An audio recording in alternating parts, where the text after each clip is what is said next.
Hi friends, ஐநாத்தனை serial இனி வரப்போகிற எபிசோட்ஸ்க்கான episode தான் இந்த வீடியோவில் பார்க்க போகிறோம். வாங்க ஃப்ரெண்ட்ஸ் பார்க்கலாம். எல்லாரும் எப்படியோ ஒரு வழியாக ஒன்று சேர்ந்துட்டாங்க. எல்லாரையும் சமாதானப்படுத்தி நிலா நைட் தூங்கலான்னு சொல்லிட்டு போகிறாங்க. அப்போது நடேசன் இதோ ஆரம்பிச்சிட்டாங்களே ட்ராமாவா அப்படின்னு சொல்கிறாரு. அங்கிள், உங்கள் பிள்ளைங்களை பார்த்து நீங்களே கண்ணு வைக்காதீங்க. இவங்க எல்லாரும் இப்படி ஒத்துமையாக இருக்கிறது நல்ல விஷயம் தானே. எத்தனையோ குடும்பத்தில் எல்லாரும் கூட்டு குடும்பமாக இருக்கணும்னு ஆசைப்படுறாங்க. ஆனால் அது எதுவுமே கல்யாணத்துக்கு அப்புறம் நடக்கிறது கிடையாது.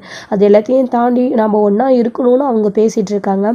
நீங்கள் ஏன் அதை பிரிக்கணுன்ற மாதிரியே பேசுகிறீங்க? உங்களுக்கு என்ன புறாமல் போய் அமைதியப்படுத்த தூங்குங்க. காலையில் கல்யாணத்துக்கு போகணும்ல, வேலை இருக்குது அப்படின்னு சொல்லிட்டு நிலா சொன்னதுனால என்னமோ பண்ணுங்க, என் கடமை நான் ஒப்படைச்சிட்டேன் அப்படின்னு சொல்லிட்டு நடேசன் வெளியில் போயிடுறாரு. அவர் போனதுக்கு அப்புறமா தான் சரி போதும் எல்லாரும் படுத்து தூங்குங்க, நேரம் ஆகுது அப்படின்னு நிலா சொன்னதுனால அதுக்கப்புறம் எல்லாத்தையுமே அந்த பொருளெல்லாம் நகையெல்லாம் எடுத்துகிட்டு போய் பத்திரமா வச்சதுக்கப்புறமா படுத்து தூங்கவும் செய்கிறாங்க. அப்படி நைட்டு நல்லா தூங்கிட்டு இருக்கும்போது கொஞ்ச நேரத்துலேயே நம்ம சோழனுக்கு ஒரு ஃபோன் கால் வருது. நிலாவுக்கும் சரியாக தூக்கமே இல்லை. அப்படியே புரண்டு பார்த்துட்டே இருக்காங்க. சோழனுக்கு ஃபோன் வந்த உடனே அட யாருடா இது, இப்போ தானே நம்ம கண்ணு மூடணும், அதுக்குள்ளே ஃபோனா? கல்யாண விஷயத்தை பற்றி ராத்திரியெல்லாம் ஃபோன் பண்ணுவாங்க போல இருக்கு அப்படின்ற மாதிரி சோழன் ஃபோன் எடுத்து ஹலோ யாரு அப்படின்னு கேட்குறாங்க. நான் அனுஷ் பேசுகிறேன் சோழன் பையா அப்படின்னு சொன்ன உடனே சோழனுக்கு ரொம்ப அதிர்ச்சி. என்ன எந்த நேரத்தில் கால் பண்ணியிருக்கீங்க அப்படின்னவும், பக்கத்தில் யாராச்சும் இருக்காங்களா சோழன் பையா, உங்ககிட்ட கொஞ்சம் பேசணும் தனியாக அப்படின்ன உடனே, ஏன் என்னாச்சு, ஏதாச்சும் பிரச்சனையா அப்படின்னு, நீங்கள் முதல்ல தனியாக வாங்க அப்படின்னு சொல்லுவோம். ஒரு நிமிஷம் இருங்க வெளியில் வரேன்னு சொல்லிட்டு சோழன் எந்திரிச்சு வராரு. இப்போ நிலாவுக்கு இங்கே சோழன் வெளியில் ஃபோன் பேசுகிற சத்தம் கேட்குது. தூக்கமும் வரல. சார் தண்ணி பிடிச்சிட்டு வரலாம் அப்படியே சோழன் என்ன பண்ணுறாருன்னு வாட்டர் பாட்டில் எடுத்துகிட்டு வெளியில் வராங்க. என்ன பையா என்ன இந்நேரத்தில் ஃபோன் பண்ணியிருக்கீங்க அப்படின்னு சொல்லிட்டு சோழன் அனுஷ்கிட்ட கேட்கும்போது, இல்லை சோழன் பையா, நம்ம சந்தாவுக்கும் சேரன் பையாவுக்கும் கல்யாணம் பண்ணுற விஷயம் பீகாரில் இருக்க என் சந்தாவுடைய மாமாவுக்கு தெரிஞ்சு போச்சு. அவங்க கிளம்பி சென்னைக்கு வரதா சொல்லிட்டு இருக்காங்க. எனக்கு ரொம்ப பயமாக இருக்குது. இந்த கல்யாணம் நல்லபடியாக நடக்குமா நடக்காதான்ற பயம் இருக்குது அப்படின்னு சொல்லிட்டு அவர் சொல்கிறாரு. என்ன பேசுகிறீங்கன்னு நீங்கள் தெரிஞ்சுதான் பேசுகிறீங்களா? காலையில் கல்யாணத்தை வச்சுக்கிட்டு இது நடக்குமா நடக்காதான்ற மாதிரி பேசிகிட்டு இருக்கீங்க. அபசகுணமா? அதெல்லாம் கண்டிப்பாக நடக்கும். யார் வராங்களோ நானும் பார்த்துடுறேன். அவ்வளோ தைரியமாயிடுச்சா? முதல்ல அவங்களுக்கு எப்படி தெரிஞ்சிச்சு அப்படின்னும், அதான் பையா நம்ம கல்யாணத்தை வச்சு நாளைக்கு கோயிலில் கல்யாணத்தை வச்சு ஒரு சில பேருக்கு நீங்கள் உங்கள் சொந்தக்காரங்களுக்கெல்லாம் பத்திரிக்கைலாம் வச்சிங்க இல்லைங்களா, அந்த விஷயம்லாம் தெரிய வந்திருக்கு. பத்திரிக்கை அடித்ததுனால அந்த பத்திரிக்கையை யாரோ பார்த்துருக்காங்க போல இருக்கு. அவருடைய சந்தாவுடைய மாமாவுக்கு உடனே ஃபோன் பண்ணி இன்ஃபார்ம் பண்ணியிருக்காங்க. அந்த விஷயம் கேள்விப்பட்டதுனால அவருமே கோவத்தோடு கிளம்பி வந்துட்டு இருக்கிறதா வீட்டில் இருந்து தகவல் வந்துச்சு. வீட்டில் வேறு யாரும் இல்லை, என் அப்பா அம்மாவே தான் சொன்னாங்க. சந்தாவை ஒழுங்கு மரியாதையாக அவங்க கூட அனுப்பி வச்சிரு, தேவையில்லாத எந்த ஒரு வேலையும் செய்யாதன்னு அவங்க சொல்ல ஆரம்பிச்சிட்டாங்க பையா. எனக்கு ரொம்ப பயமாக இருக்குது அப்படின்னு சொல்லவும், அப்படியெல்லாம் எதுவும் நடக்காது, அப்படியே அவங்க வந்தாலையும் நாங்கள் பார்த்துக்குறோம், நீங்கள் கவலைப்படாதீங்க அப்படின்னு சொல்லவும், அப்படியெல்லாம் அவங்களால காலையிலக்குள்ளே வந்துட முடியாது. இப்போ தானே அவங்க கிளம்பியிருக்காங்க. மணி என்ன ஆகுது பாருங்கள், 12:30 மணிக்கு மேலே ஆயிடுச்சு. இன்னும் 5-6 மணி நேரத்தில் அவங்களுக்கு கல்யாணம். அதுக்குள்ளே பீகார்லேருந்தெல்லாம் அவங்களால வர முடியாது, நீங்கள் கவலைப்படாதீங்க அப்படின்னு சொல்கிறாரு. இல்லை எனக்கு ரொம்ப பயமாக இருக்குது அப்படின்னு, நீங்கள் எதை பற்றியும் கவலைப்படாதீங்க அனுஷ் பையா, நீங்கள் போய் முதல்ல ரெஸ்ட் எடுங்க. சந்தா என்ன பண்ணுறாங்க அப்படின்னும், அவள் தூங்கிட்டு இருக்கா அப்படின்னு. சந்தாவுக்கு இந்த விஷயம் தெரியாதா அப்படின்னு கேட்குறாங்க சோழன். இல்லை பையா, அவள் தெரிஞ்சால் ரொம்ப பயப்படுவா, அதனால தான் உங்ககிட்டயே தனியாக சொன்னேன். வீட்டில் சேரன் பையா மற்றவங்க எல்லாருக்கும் தெரிஞ்சால் கூட பயப்படுவாங்கல்ல அப்படின்னு சொல்லவும், நல்ல வேலை அண்ணனுக்கு சொல்லாமல் எனக்கு சொன்னீங்க, அது வரைக்கும் சந்தோஷம். நீங்கள் சந்தாவுக்கு கூட சொல்ல வேணாம், எதுவும் ஆகாது, நீங்கள் போய் ரெஸ்ட் எடுங்க அப்படின்னு சொல்லிட்டு இங்கே சோழன் ஃபோனை கட் பண்ணிவிட்டு திரும்பி பார்க்கும்போது நிலா நின்றுட்டுருக்காங்க. நிலாவை இவங்க பதற்றமாக பேசிகிட்டு இருக்கிறத பார்த்த உடனே, என்னாச்சு சோழன், ஏதோ பீகார் அது இதுன்னு நடக்குமா நடக்காதனால பேசிகிட்டு இருக்கீங்க? அண்ணனோட கல்யாண விஷயத்தை பற்றி தானே பேசிகிட்டு இருக்கீங்க. யாருக்கு என்ன ஆச்சு, என்ன சந்தாவுடைய மாமாவுக்கு விஷயம் தெரிஞ்சிடுச்சாமா அப்படின்னு கேட்கவும், ஆமாங்க அதை பற்றி தான் பேசிகிட்டு இருந்தோம். அனுஷ் பையா இப்போ பயந்துக்கிட்டே எனக்கு கால் பண்ணி விஷயத்த சொன்னார். அவங்களுக்கு விஷயம் தெரிஞ்சு போச்சான். அவங்க கிளம்பி சென்னைக்கு சந்தாவை கூட்டிகிட்டு போகிற மாதிரி தகவல் வந்துச்சு. அதுவும் வீட்டிலேருந்து சந்தாவுடைய அப்பா அம்மாவே சொன்ன மாதிரி இவர் சொன்னார். சந்தாவை பேசாமல் அவங்க கூட அனுப்பி வைக்க சொல்லி அவங்க சொன்னதா இவர் சொல்லி ரொம்ப பயப்படுறாரு. சந்தாவுக்கு சேரன் கூட சேர்ந்து கல்யாணம் நடக்கணும்னு இவர் பயப்படுறாரு அப்படின்னவும், சோழன் அதெல்லாம் எதுவும் ஆகாது சோழன், கண்டிப்பாக அண்ணனுக்கு நாளைக்கு காலையில் கல்யாணம் நடக்கும். நீங்கள் சொன்ன மாதிரி அவங்க இப்போ கிளம்புனா கூட பீகார்லேருந்து வர்றதுக்கு லேட் ஆகும், அதுக்குள்ளே நம்ம கல்யாணத்தை முடிச்சிடலாம் அப்படின்னு சொல்கிறாங்க. ஆனால் கொஞ்சம் பயமாக இருக்கிற மாதிரி அவர் ரொம்ப பதற்றப்படுறாரு. நாமளும் வீட்டில் யாருக்குமே சொல்லிக்க வேண்டாம் நிலா அப்படின்னு சொல்லவும், கரெக்டாக சொன்னீங்க சோழன், அண்ணனுக்கெல்லாம் இந்த விஷயம் தெரிஞ்சால் ரொம்ப பயப்படுவார். ஏன் இப்படி ஒரு பிரச்சனை இருக்குன்னு தெரிஞ்சால் அண்ணன் இந்த கல்யாணத்தை நிறுத்த கூட தயங்க மாட்டார். இப்போ கல்யாணம் வேண்டாம், இந்த பிரச்சனை பிரச்சனை எல்லாம் முடிஞ்சதுக்கப்புறம் கல்யாணத்தை வச்சுக்கலான்னு நிறுத்திடுவார். அது நடக்கக்கூடாது, நம்ம அண்ணனுக்கு கல்யாணம் பண்ணி வச்சே ஆகணும் அப்படின்னு நிலா சொல்கிறாங்க. ஆமாங்க, இவ்வளோ பிரச்சனை இருக்கிறப்போ இந்த கல்யாணத்தை இப்படியே தள்ளி தள்ளி போட்டுட்டு போகிறது கொஞ்சம் கூட சரியே இல்லை. அண்ணனோட கல்யாணத்தை நம்ம எப்படிலாம் நடத்தணும்னு எவ்வளோ செலவு பண்ணி பத்திரிக்கை அடித்து எல்லாத்தையும் கூட்டிகிட்டு கல்யாணம் நீ இப்போ நடக்காது நின்று போச்சு அப்படின்னு சொன்னால் எவ்வளோ அசிங்கமாக இருக்கும், அண்ணனுக்கும் அவமானமாக இருக்கும். வீட்டில் எல்லாருமே கூட ரொம்ப பயப்படுவாங்க. இந்த தடவையும் கல்யாணம் நின்று போச்சுன்னா எல்லாரும் கேலியும் கிண்டலுமா பேசுவாங்க. இல்லைங்க, நாம் எதுக்கு இப்போ இதெல்லாம் பேசிகிட்டு இருக்கணும்? அண்ணனோட கல்யாணம் கண்டிப்பாக நடக்கும். அதுக்கு நம்ம ஏதாச்சும் ஏற்பாடு பண்ணணுங்க. அண்ணனோட கல்யாணம் சேஃப்டியாக நடக்கிற மாதிரி அப்படின்னு சோழன் சொல்கிறாரு. நீலாவுமே அப்போ யோசிச்சு பார்த்துட்டு, சோழன் நாம் ஏன் பேசாமல் போலீஸ் ஸ்டேஷனில் கம்ப்ளைண்ட் கொடுக்கக்கூடாது அப்படின்னு சொல்கிறாங்க. என்னங்க சொல்கிறீங்க, போலீஸ் ஸ்டேஷன்லையா? இதெல்லாம் சரி வருமா அப்படின்னு. நம்ம என்ன திருட்டு கல்யாணமாக பண்ணி வைக்க போகிறோம் சோழன்? சந்தாவுக்கு அவங்க அண்ணனுக்கு இந்த கல்யாணத்தில் விருப்பம் இருக்குது. சேரனா அவங்க கல்யாணம் பண்ணிக்க போகிறாங்க, அதுவும் விருப்பப்பட்டு லவ் மேரேஜ். இதில் நம்ம போலீஸுக்கு பயப்பட வேண்டிய அவசியம் எதுவுமே கிடையாது. இந்த மாதிரி நமக்கு பாதுகாப்பு வேணும், சந்தாவுக்கு விருப்பமே இல்லாமல் அவர் கூட்டிகிட்டு போய் தாலி கட்டணும்னு பார்க்குறாங்கன்னு போலீஸ் ஸ்டேஷனில் எல்லாத்தையும் விவரத்தை சொல்லிட்டு வந்துடலாம். நீங்கள் கிளம்புங்க சோழன் அப்படின்னு சொல்கிறாங்க. எங்க இப்போவே அப்படின்னு.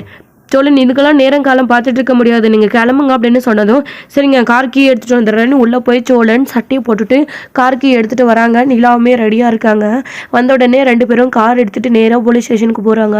போலீஸ் ஸ்டேஷனுக்கு போன உடனே சுச்சுவேஷனை எடுத்து இன்ஸ்பெக்டரை பார்த்து எல்லா விஷயங்களையுமே சொல்கிறாங்க. இந்த கேள்விப்பட்டதுக்கு அப்புறமா அவங்களுமே பொண்ணுக்கும் பொண்ணோட அண்ணனுக்குமே விருப்பம் இருக்கிறப்போ, பொண்ணுக்கும் வயசு கரெக்டாக இருக்குது, கல்யாண வயசு ஆகிடுச்சு, பொண்ணு மேஜர், இதுக்கப்புறம் யாருமே பொண்ணோட விருப்பம் இல்லாமல் கல்யாணம் பண்ண முடியாது அப்படின்னு சொல்கிறாங்க. ஆமாம் சார், என் அண்ணனை அவங்க விருப்பப்பட்டு தான் அவருடைய அண்ணனும் சேர்ந்து சந்தாவை கல்யாணம் பண்ணி வைக்கணும்னு நினைக்கிறாங்க. ஆனால் இதில் அவர் மாமான்றவர் இப்படி பிரச்சனை பண்ண வந்துட்டு இருக்காரு. எங்களுக்கு ஒரு பாதுகாப்பு வேணும் சார். நாளைக்கு காலையில் 9:30 to 10:30 கல்யாணம் சார். அந்த முகூர்த்தத்தில் நீங்கள் எங்களுக்கு பாதுகாப்பு தரணும். எங்கள் அண்ணனோட கல்யாணம் நல்லபடியாக நடக்கணும் சார். ப்ளீஸ் சார், நான் உங்களை கெஞ்சி கேட்டுக்கிறேன் சார். என்னடா இவங்க இப்படி பேசிட்டு போகிறாங்களே, இந்த பக்கம் கேஸை வாங்கிட்டு அந்த பக்கம் அமைதியாக விட்டுறாதீங்க சார். என் அண்ணனுக்கு நிறைய தடவை கல்யாணம் நின்று போச்சு. அண்ணன் கல்யாணமே வேணான்னு வாழ்க்கை வெறுத்து போய் உட்காந்துட்டு இருந்தாரு. சந்தாவை தேடி வந்து அண்ணனை லவ் பண்ணி அவங்க கல்யாணம் பண்ணிக்கணும்னு ஆசைப்படுறாங்க சார். இந்த கல்யாணம் நல்லபடியாக நடக்கணும். இது மட்டும் நின்று போச்சுன்னா என் அண்ணன் ரொம்ப ஒடிஞ்சு போயிடும். நீங்கள் தான் சார் இதுக்கெல்லாம் ஏற்பாடு பண்ணணும் அப்படின்னு சொல்லவும், சார் கவலைப்படாதீங்க, நாளைக்கு காலையில் தானே நான் பார்த்துக்கிறேன், அந்த கோயில் அட்ரஸ் மட்டும் கொடுத்துட்டு போங்க அப்படின்னமோ, சார் எங்ககிட்ட இன்விடேஷனே இருக்குது இந்தாங்க அப்படின்னு சொல்லிட்டு நிலா கொடுக்கவும் அது வாங்கி வச்சுக்கிறாங்க. கேஸையும் எடுத்துக்கிறாங்க. சோழனும் நிலாவும் ஒரு கொஞ்சம் திருப்தியோட வீட்டுக்கு கிளம்பி போயிட்டு இருக்காங்க. வீட்டுக்கு போயிட்டு இருக்கும்போது நிலா இருந்துக்கிட்டு, என்ன சொல்லன்னு யோசிக்கிறீங்க, எல்லாமே நல்லபடியாக நடக்கும், இந்த விஷயத்தை பற்றி யாருக்கிட்டையும் சொல்ல வேணாம், வாங்க மணி இப்போவே பாருங்கள் என்ன ஆகுதுன்னு சொல்லிட்டு இப்போவே நம்ம போய் எல்லாத்தையும் எடுத்து வச்சு மண்டபத்துக்கு கோயிலுக்கு கிளம்ப ஆரம்பிச்சதான் எல்லாம் சரியாக போகும். நீங்கள் கிளம்புங்க, நடகு எல்லாத்தையும் எடுத்து வைக்கலாம் அப்படின்னு சொல்லிட்டு வீட்டுக்கு வந்துடுறாங்க. வீட்டுக்கு வந்த கொஞ்ச நேரத்துலேயே எல்லாரும் நல்லா தூங்கிட்டு தான் இருக்காங்க. சரி கொஞ்ச நேரம் ரெஸ்ட் எடுக்கலாமா அப்படின்னு பார்த்தாலும் டைம் இல்லை. இப்போவே எல்லாரும் எழுப்பி விட்டு ரெடி பண்ணலான்னு சொல்லிட்டு எல்லாரும் எழுப்பி விட்டுட்டு லக்கேஜ் எல்லாம் பேக் பண்ணி ட்ரெஸ்லாம் வந்து எடுத்து வைக்க சொல்கிறாங்க. எல்லா கல்யாணத்துக்கு தேவையான ஜுவல்ஸு, தாலி, நகை எல்லாத்தையுமே எடுத்து வச்சுட்டு இருக்காங்க. எல்லாருமே குளிச்சுட்டும் கூட ரெடி ஆகிட்டு வந்து நின்றுட்டுருக்காங்க.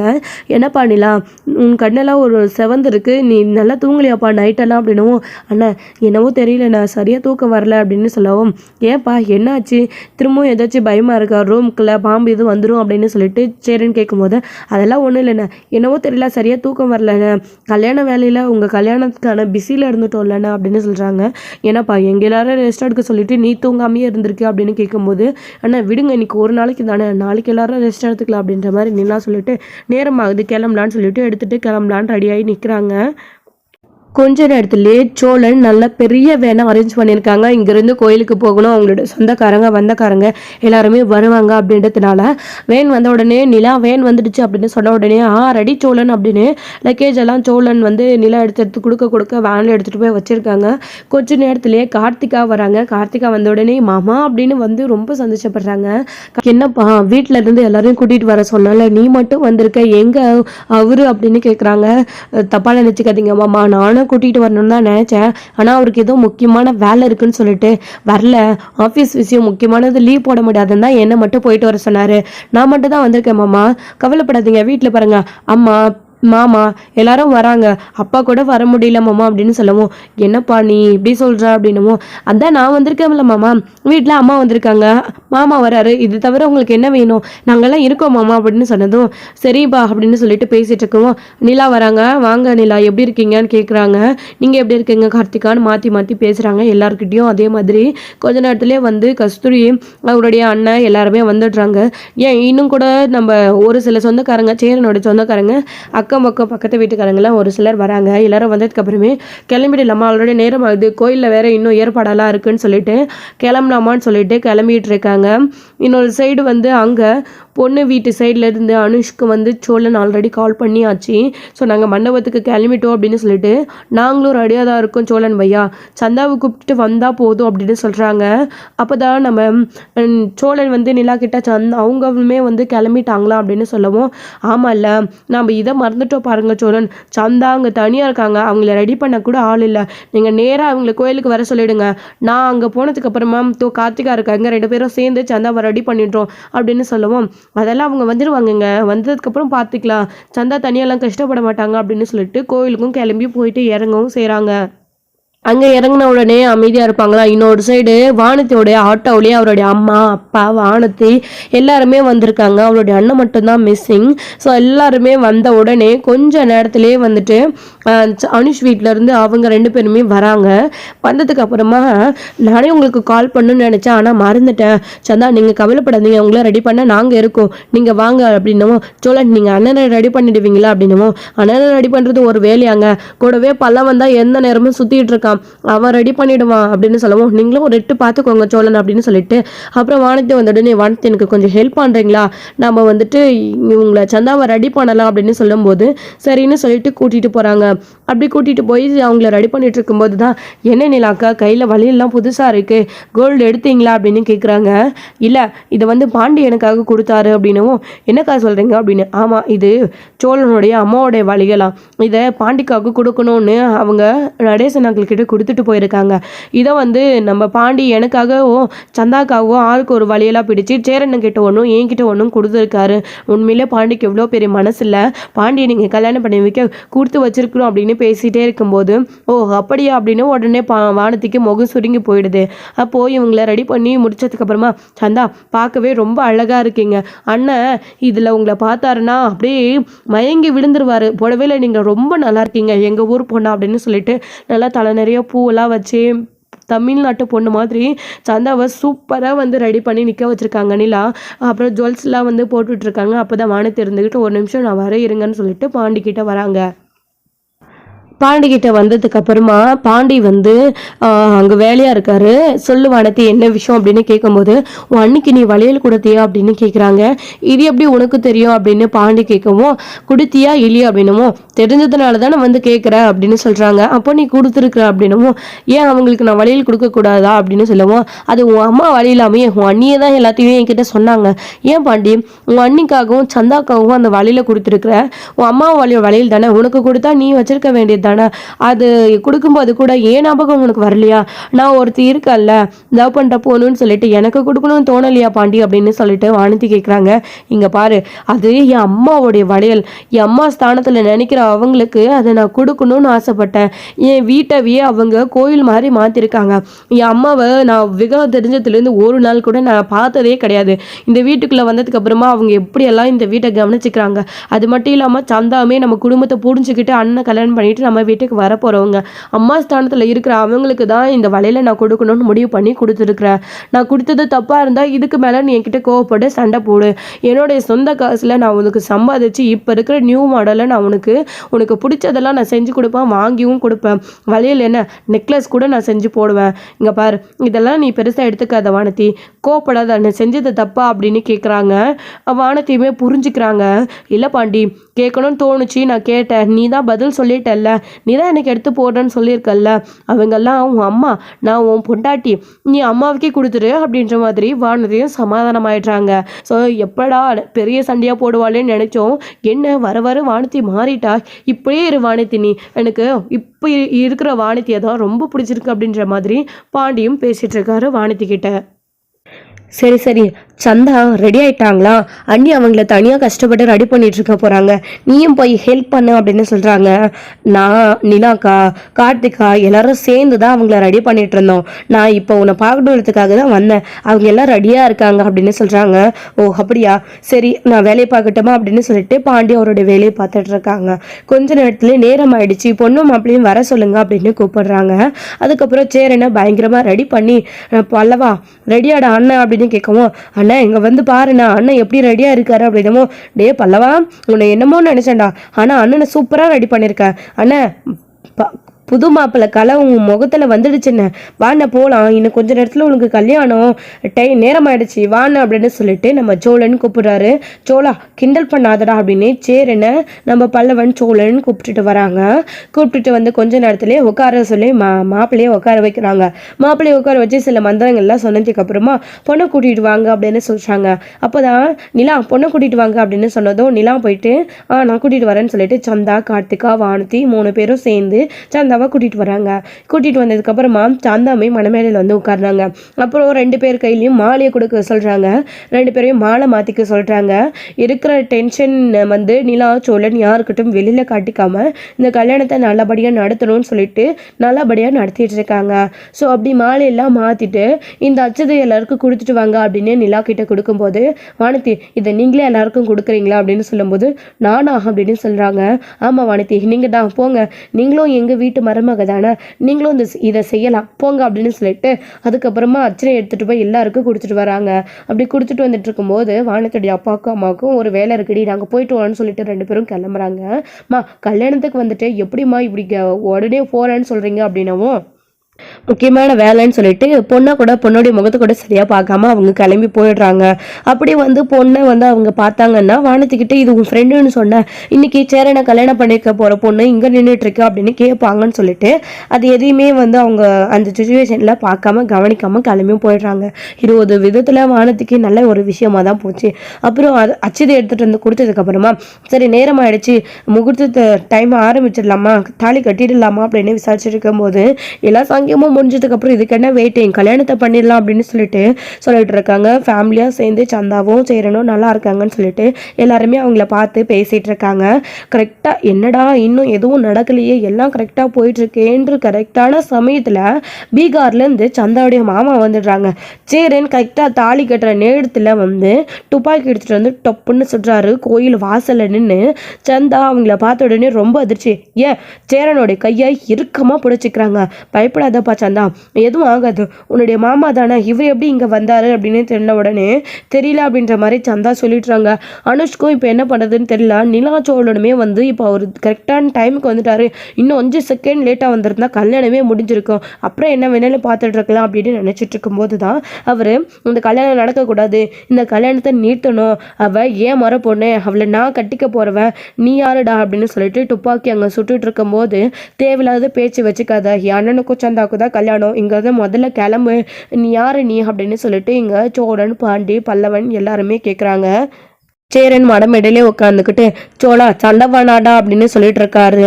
அப்போ இவங்க என்ன சொல்றாங்க, மடமேடையில் உட்காந்துட்டா எந்திரிக்க கூடாது, நீங்க உட்காருங்க அப்படின்ற மாதிரி ஐயர் எந்திரிக்க கூடாதுன்னு சொல்லிடுறாங்க. ஆனா நீங்க இருங்கண்ணா அப்படின்னு சொல்லிட்டு நிலாவும் வராங்க. அப்போதான் இங்க வானதியும் கூட வந்து நிக்கிறாங்க. கார்த்திகா மற்றவங்க எல்லாருமே ரொம்ப பயப்படுறாங்க, என்னடா இப்படி ஆகுதுன்னு. துப்பாக்கி சத்தம் கேட்ட உடனே எல்லாரும் பயந்து போயிடுறாங்க.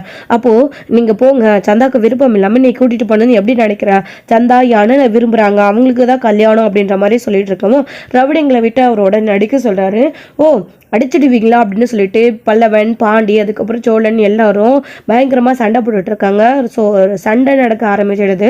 நிலா இருந்துக்கிட்டு இங்கே நீங்கள் பண்ணுறது ரொம்ப தப்பு அப்படின்னு சொல்லிட்டு இருக்கும்போது எல்லாரும் கூட அவங்க சண்டை போட்டுட்டு இருக்கும்போது சோழன் பார்த்து அப்படின்னு நிலா சொல்லிட்டு இருக்கும்போது சந்தாவுடைய மாமா வந்து சந்தாவுடைய கையை பிடிச்சி இழுத்துட்டு போகலான்னு சொல்லிட்டு இழுத்துட்டு போகிறாங்க. நம்ம சேரன் எந்திரிச்சு தடுத்து பார்த்தாரு, அவரையும் தள்ளி விடுறாங்க. அதனால பயங்கரமான கோவத்தில் சண்டை போட்டுட்டு இருக்காரு. சேரனுமே வந்து அவங்களை தடுக்க வர ரவுடிங்களும் அடிச்சிட்டு இருக்காரு. சந்தான்னு சொல்லிட்டு அப்பதான் நிலா சந்தாவை அவர் கூட்டிட்டு போறத பார்த்த உடனே சந்தாவை கூட்டிட்டு போகிறதுக்கு விடுங்க, கையெடுங்க, சந்தாவுக்கு தான் விருப்பம் இல்லைல்ல உங்களை கல்யாணம் பண்ணிக்க, அப்புறம் எதுக்கு நீங்க சந்தாவை கூட்டிட்டு போறதுக்காக வரீங்க, விடுங்க அப்படின்னு சொல்லிட்டு சந்தாவுடைய கையை பிடிச்சி நிலா கையை விட சொல்லிட்டு இருக்கும்போது அவருடைய மாமா என்ன பண்றாங்க, நிலாவை பிடிச்சி கீழே தள்ளி விட்டுடுறாங்க. நிலாவுக்கு கீழே விழுந்ததுனால அங்க இருக்கிற ஸ்டூல்ல போயிட்டு பக்கத்துல இருக்கிற ஸ்டூல்ல பயங்கரமா இடிச்சுக்குது. தலை வலி, ரத்தம் அப்படியே ரத்தமா வலியுது. கீழே விழுந்த நிலா சொலன் அப்படின்னு சொல்லிட்டு பயங்கரமா கத்துறாங்க.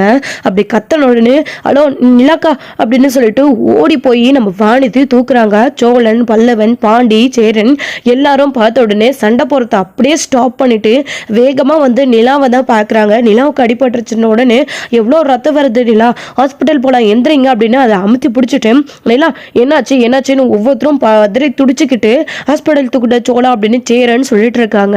கரெக்டான டைம்ல சந்தாவை அவங்க இழுத்துட்டு போகும்போது போலீஸ் கோயில் வாசல்ல வந்து நிற்கிறாங்க. போலீஸை பார்த்த உடனே அவங்க அப்படியே டக்குன்னு நின்றுடுறாங்க. நின்ன உடனே அவரு போலீஸ் வந்து துப்பாக்கியை காட்டி அந்த பொண்ணை விட சொல்லிட்டு இருக்காரு. அப்படி விடும்போது தான் இவங்க போலீஸ், இவங்க கான்ஸ்டபிள், இவங்க எல்லாரையும் அரெஸ்ட் பண்ணுங்க அப்படின்னு சொல்லிட்டு அரெஸ்ட் பண்றாங்க. அப்பதான் இங்க நிலா இருந்துக்கிட்டு எந்திரிச்சு நின்றுக்கிட்டு வாங்க இன்ஸ்பெக்டர் அப்படின்னு சொல்றாங்க. மற்றவங்க எல்லாருக்கும் ஒண்ணுமே புரியல. நம்ம சோழன் நிலாவை தவிர கரெக்டான டைமுக்கு வந்தீங்க, இல்லைன்னா இன்னும் கொஞ்ச நேரத்தில் சந்தாவை கூட்டிட்டு போயிருப்பாங்க அப்படின்னு சொல்லிட்டு இருக்காங்க. நிலா இங்கே என்னப்பா நடக்குது அப்படின்னு. அண்ணா அதெல்லாம் இப்போ பேசுறதுக்கான நேரம் அது இல்லைண்ணே அப்படின்னு சொல்லிட்டு இருக்கவும், சரி வாப்பா நீ முதல்ல ஹாஸ்பிட்டல் போகலாம் அப்படின்னு உடனே இல்லைண்ணே இந்த கல்யாணம் நல்லபடியாக நடக்கணும், எனக்கு ஒன்றும் இல்லைண்ணே அப்படின்னு சொல்லிட்டு நிலா என்ன பண்ணுறாங்க, சோழன் அவரோட ஜோப்பிலேருந்து ஒரு கச்சிப்பு எடுத்து நெத்தியில் அமுத்தி பிடிச்சிட்டு இருந்தாரு. அந்த கச்சிப்புலேயே வந்து நிலா நல்லா இறுக்கி கட்டிக்கிட்டு முதல்ல நீங்க போய் மனமேல உட்காருங்கண்ணே அப்படின்னு சொல்றாங்க. என்னங்க அவங்க சந்தாவை கூட்டிட்டு போறதுக்காக வந்திருக்காங்க. இப்போ நீங்க அண்ணனோட கல்யாணத்தை நடத்தணும்னு சொல்லிட்டு இருக்கீங்க, உங்களுக்கு அடிபட்டிருக்கு, முதல்ல ஹாஸ்பிட்டல் போகலாம் அப்படின்னு சொல்லவும், எனக்கு அண்ணனோட கல்யாணம் தான் முதல்ல முக்கியம், இந்த கல்யாணம் நல்லபடியாக நடக்கணும், நீங்க போய் உட்காருங்க அப்படின்னு சொன்னதும் சோழனும் அண்ணே நிலா சொல்ற மாதிரி இந்த கல்யாணம் நடக்கும், நீ போன போலீஸ் வந்துட்டாங்களே இதுக்கப்புறம் சந்தாவை யாராலையும் கூட்டிட்டு போக முடியாது அப்படின்னு உடனே சோழனும் நிலாவும் போயிட்டு கரெக்டான டைமுக்கு வந்தீங்க சார், ரொம்ப தேங்க்ஸ் சார் அப்படின்னு சொல்லவும், சாரிம்மா நாங்கள் தான் கொஞ்சம் டிலே பண்ணிட்டோம், இன்னும் கொஞ்ச நேரம் வராமல் இருந்தால் நீங்கள் என்ன நடந்திருக்கும், என்னடா பொண்ணுக்கு விருப்பம் இல்லாமல் பொண்ணை கூட்டிகிட்டு போய் வழுக்க டைமை தாலி கட்டி கல்யாணம் படிக்கணும் நான் பார்க்குற ராஸ்கல் அப்படின்னு சொல்லிட்டு கான்ஸ்டபிள் இவங்க எல்லாரையும் அரெஸ்ட் பண்ணிட்டு போங்கன்னு அவங்க எல்லாரையும் கூட்டிகிட்டு போயிடுறாங்க. அவங்க எல்லாரையும் கூட்டிகிட்டு போனதுக்கு அப்புறமா இங்கே நடேசன் கூட ரொம்ப பயந்துட்டாரு, எங்கே சந்தாவை கூட்டிகிட்டு போயிடுவாங்களோ அப்படின்னு. சண்டை போட்டதில் நிலாவுக்கு தான் பயங்கரமாக அடிபட்டிருக்கு. அம்மா நீங்கள் ஹாஸ்பிட்டல் போங்க அப்படின்னு சொன்னதும், இல்லை சார் கல்யாணம் தான் முக்கியம் அப்படின்னு நிலா சொன்னதுனால, சந்தா நீங்கள் வாங்க கவலைப்படாதீங்க வந்து உட்காருங்க அப்படின்னு சொல்கிறாங்க. அனுசிலிருந்து நடேசன் எல்லாருமே சண்டை போட்டு அவங்க கிட்ட போராடி பார்த்தாங்க. அதுக்கப்புறம் ஒரு கட்டத்தில் போலீஸ் வந்ததுனால எப்படியோ சந்தாவை கூட்டிட்டு வந்து உட்கார வச்சு சேரனையும் உட்கார வச்சு திரும்பவும் மாலையை மாற்றிக்க சொல்லி கல்யாணம் பண்ணுறதுக்காக ஐயர் வந்து தாலி கட்டுறதுக்கு கொட்டி மேலே அடிக்க சொல்கிறாங்க. சேரனோ சந்தா கழுத்துல தாலி கட்டிடுறாங்க. எல்லாருக்குமே ரொம்ப ரொம்ப சந்தோஷம். நீலா சேரனுக்கு தாலி கட்ட வரைக்கும் தான் நல்லா தெளிவாக நின்று ஆசீர்வாதம் பண்ணாங்க. கல்யாணம் முடிஞ்ச அடுத்த செகண்டே வந்து அப்படியே சோழன் மேலே மயங்கி நிலா விழுந்துடுறாங்க. நிலா மயங்கி விழுந்த உடனே எல்லாரும் வேகமாக நிலா ஹாஸ்பிட்டல் கூட்டிகிட்டு போகணும்னு சொல்லிட்டு அங்கேருந்து டைரெக்டாக எல்லாரும் ஹாஸ்பிட்டலுக்கு தான் கூட்டிகிட்டு போகிறாங்க. நிலா கடைசி வரைக்கும் இந்த கல்யாணத்தை நடத்தி வைக்கணும்னு இந்த அளவுக்கு பாடுபட்டு நிலா கல்யாணத்தை நடத்திட்டு கடைசியில் நிலாவுக்கு எப்படி ஆயிடுச்சு அப்படின்னு சேரன் ரொம்ப பயப்படுறாரு. எல்லாருமே ஹாஸ்பிட்டல் கூட்டிகிட்டு போயிட்டு இருக்காங்க. போலீஸுமே வந்துட்டு அந்த ரவுடிங்களை விசாரிக்கிறதுக்காக அங்கே போயிருக்காங்க. ஸோ இதோட இந்த எபிசோட வந்து முடிச்சிருக்காங்க. அடுத்தடுத்த எபிசோட என்ன நடக்க போகுது, நிலாவுக்கு என்ன ஆக போகுது அப்படின்றதெல்லாம் வெயிட் பண்ணி ஸ்டுடியோவில் பார்க்கலாம். தேங்க்யூ. இந்த வீடியோ உங்களுக்கு பிடிச்சிருந்தா லைக் பண்ணுங்கள், ஷேர் பண்ணுங்கள், கமெண்ட் பண்ணுங்கள்.